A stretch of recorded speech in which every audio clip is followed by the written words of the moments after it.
ਲਹਿੰਦੇ ਪੰਜਾਬ ਨੂੰ ਅੱਜ ਤੀਸਰੀ ਵਾਰ ਪੰਜਾਬੀ ਕਾਨਫਰੰਸ ਲਾਹੌਰ ਵਿੱਚ ਤੇ ਸਰਦਾਰ ਸਾਹਿਬ ਇਹ ਬੜੀ ਗੀਤ ਦੋ ਬੋਲ ਕਿ ਫੁੱਲ ਖੇਡਦੇ ਨੇ ਸਜਰੇ ਗੁਲਾਬ ਫੁੱਲ ਖੇਡਦੇ ਨੇ ਸਜਰੇ ਗੁਲਾਬ ਦੇ ਰੰਗ ਵੱਖਰੇ ਨੇ ਜਗ ਤੇ ਪੰਜਾਬ ਫੁੱਲ ਖੇਡਦੇ ਨੇ ਸਜਰੇ ਗੁਲਾਬ ਦੇ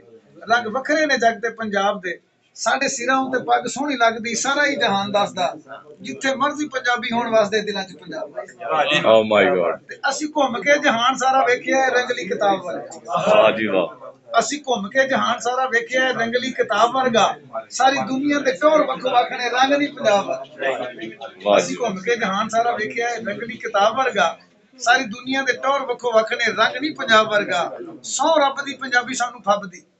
ਸੌ ਰੱਬ ਦੀ ਪੰਜਾਬੀ ਸਾਨੂੰ ਫੱਬਦੀ ਇੱਕ ਇੱਕ ਬੋਲ ਹੱਸਦਾ ਜਿੱਥੇ ਮਰਜ਼ੀ ਪੰਜਾਬੀ ਹੋਣ ਵਾਸਤੇ ਦਿਲਾਂ 'ਚ ਪੰਜਾਬ ਵਸਦਾ। ਵਾਹ ਵਾਹ।